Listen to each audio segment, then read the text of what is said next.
வணக்கம் இந்தியா. இன்றைய தினம் நாம் இடிஎஃப்பை பற்றி தான் பேச போகிறோம். எக்ஸ்சேஞ்ச் ட்ரேடட் ஃபண்ட்ஸ் அப்படிங்கிறது நிறைய பேர் சில விஷயங்களை கேட்டிருந்தீங்க. இந்திய மார்க்கெட்டில் எப்படி நடக்குது, குளோபல் மார்க்கெட்டில் எப்படி நடக்குது அப்படிங்கிற மாதிரி. ஸோ அதனுடைய தாற்பயத்தை பற்றி நம்ம 2016-17 நம்ம பேசிகிட்ருக்குறோம். ஸோ இப்போ மறுபடியும் ரிஃபைன்டு வே உங்களுக்கு அதை பற்றி சொல்ல போகிறேன். ஸோ இடிஎஃப்ங்கிறது ஒரு ஒரு ஒரு ஸ்மார்ட் வேயாக மார்க்கெட்டில் முதலீடு செய்வதுன்னு சொல்லலாம். ஸோ இது என்னென்னா ஒரு இன்வெஸ்ட்மெண்ட் டூல் தான் இடிஎஃப்பும்.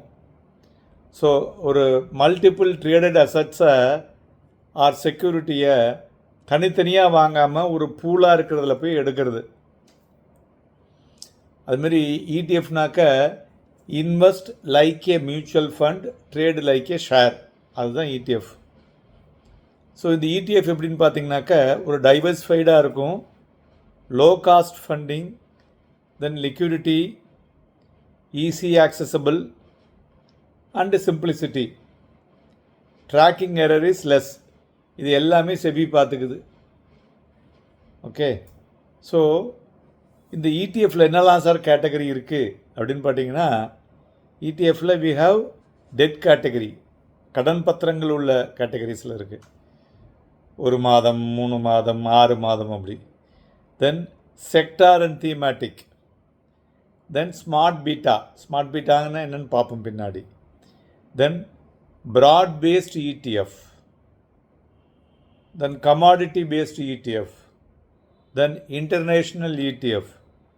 இப்போ நீங்கள் சில பேர் நான் S&P 500 வாங்கணும் அப்படின்னா அந்த இடிஎஃப் எடுத்துக்கலாம். நாஸ்டாக் வாங்கணும் அப்படின்னா அந்த இடிஎஃப் எடுத்துக்கலாம். அதேமாரி you want to buy NYSE FA என்ஜின் இருக்குது இடிஎஃப், அதை எடுத்துக்கலாம். அதே மாதிரி ஹாங்சங் டெக் இடிஎஃப் இருக்குது, அதை எடுத்துக்கலாம். இதில் நிறைய பேர் இருக்காங்க. இதில் யார் யாரெல்லாம் இந்த மாதிரி நிறையா பண்ணுறாங்க அப்படிங்கிற விஷயத்தையும் பார்க்க போகிறோம்.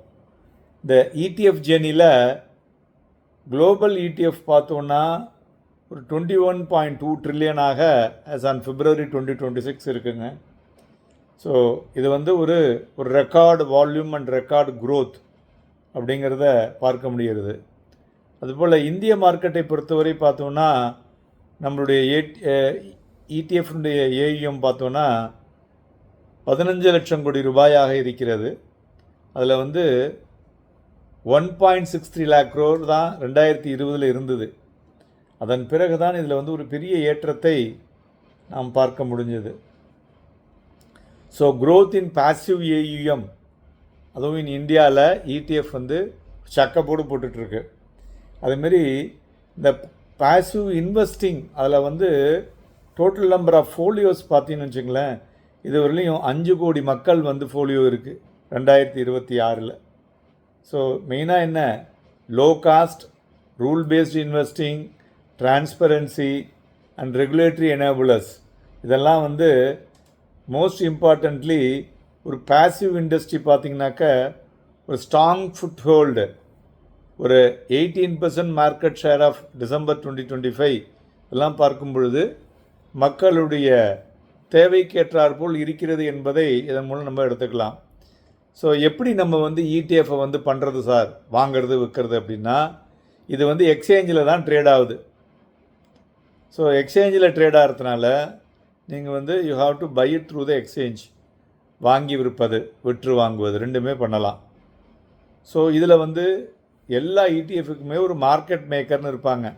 So they call it as AP, authorised participant. அவங்க பண்ணுவாங்க. இது தவிர சில ஏஎம்சிலாம் டைரெக்டாக டீல் பண்ணுறதுக்கும் கொடுக்குறாங்க. அதுக்கு டிக்கெட் சைஸ் என்னென்னா 25 கோடி ரூபாய்க்கு மேலே இருக்கணும். நான் 25 crores ஒரு பர்டிகுலர் இடிஎஃப்பில் போடுறேன் சார் அப்படின்னா டைரெக்டாக அந்த ஏஎம்சியில் டீல் போட்டு தான் அதை வாங்க முடியும். So mutual funds the ETF baskets to mirror and இண்டெக்ஸ்னே சொல்லலாம். ஸோ அதனால் நிறைய ஃபண்ட் ஆஃப் ஃபண்டு இடிஎஃப்னு வராங்கல்ல, இது எல்லாமே இது மூலியமாக போயிட்டு தான் பண்ணுறாங்க. ஸோ அதனால் இந்த இடிஎஃப்ஐ பொறுத்தவரை நிறைய இன்புட் இருக்குதுன்னு சொன்னேன் இல்லையா. இதில் இப்போ வந்து குளோபல் மார்க்கெட்டில் இருக்கக்கூடிய ETF பார்த்திங்கனாக்க நம்ம சந்தைகளில் பெரிய அளவில் வந்து கொண்டிருக்கிறது அப்படின்னு சொல்லலாம். இதை தவிர கமாடிட்டி ETF, ஸோ இதில் வந்து லைக் கோல்டு அண்ட் சில்வர் தென் இதெல்லாம் பார்த்திங்கன்னா ஒரு பெரிய லெவலில் வந்து கொண்டிருக்கிறது அப்படின்னு சொல்லலாம். இதில் மாதிரி இந்த ETFல ஓவராலாக எல்லா ப்ராட் பேஸ்டு ஆக்டிவிட்டியில் இருக்கிறதுல பார்த்திங்கனாக்க நிறைய பேர் இருக்காங்க. அதில் ஒரு சில பேர் நன்கு பண்ணுறாங்க. ஒன்று வந்து நிப்பான் இந்தியா ETF, அதுதான் ஃபஸ்ட்டு ஆரம்பித்தது. தென் மிரே அசெட்ஸில் பார்த்திங்கனாக்க அவங்க தான் இந்த குளோபல் ETFல நிறைய விஷயங்களை உள்ளே கொண்டு வந்திருக்காங்க. லைக் நான் சொன்னேன் இல்லையா, இந்த Mirae assets NYSE, Mirae asset S&P 500, Mirae assets ஹாங்ஸாங் tech ETF இது மாதிரி இருக்குது.